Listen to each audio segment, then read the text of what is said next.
বিভাগীয় পর্যায়ে কমিটি করেছে, জেলা পর্যায়ে কমিটি করেছে, এবং বিভিন্ন ভাবে আমরা জেলা প্রশাসক থেকে আরম্ভ করে বিভাগীয় পর্যায়ে বিভাগীয় কমিশনারের কাছে আমরা স্মারকলিপি প্রদান করে আসছি। কিন্তু সরকার আমাদের এই বিষয়গুলো আমলে নিচ্ছে না। আমরা তাই আগামী 30 তারিখ মহাসমাবেশের ডাক দিয়েছি।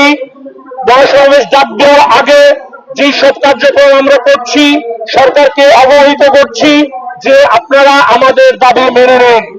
আমরাও বুঝি এই মুহূর্তে অন্তর্বর্তীকালীন সরকার হয়তোবা যে এই মুহূর্তে 5 থেকে 6 লক্ষ লোককে স্থায়ী করা একটু সময়ের ব্যাপার।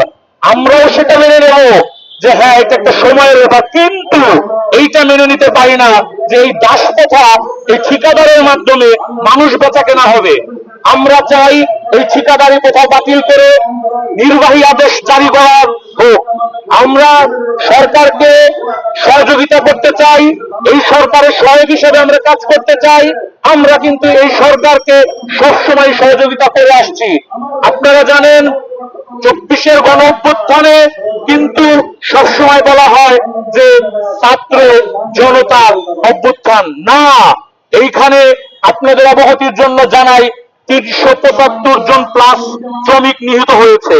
আপনারা কিভাবে বলেন যে শুধু এটা ছাত্র সমন্বয়কের আন্দোলন ছিল? এইখানে মেহনতি শ্রমিকরা ছিল। এইখানে শ্রমিকের অবদানকে ছোট করে দেখা হচ্ছে।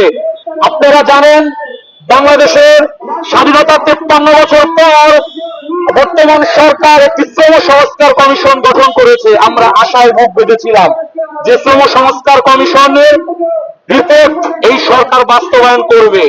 আপনারা জানেন এই বাংলাদেশের কোনো না কোনো ভাবে 18 কোটি জনগণের প্রায় 9 কোটি শ্রমিক। আমাদেরকে বারবার আশ্বস্ত করা হয় যে আপনাদের দাবি দেওয়াগুলো যৌক্তিক, কিন্তু এই দাবি দেওয়াগুলো মেনে নেওয়া হচ্ছে না। আপনারা জানেন শ্রম আইনে কি বলা আছে? অস্থায়ী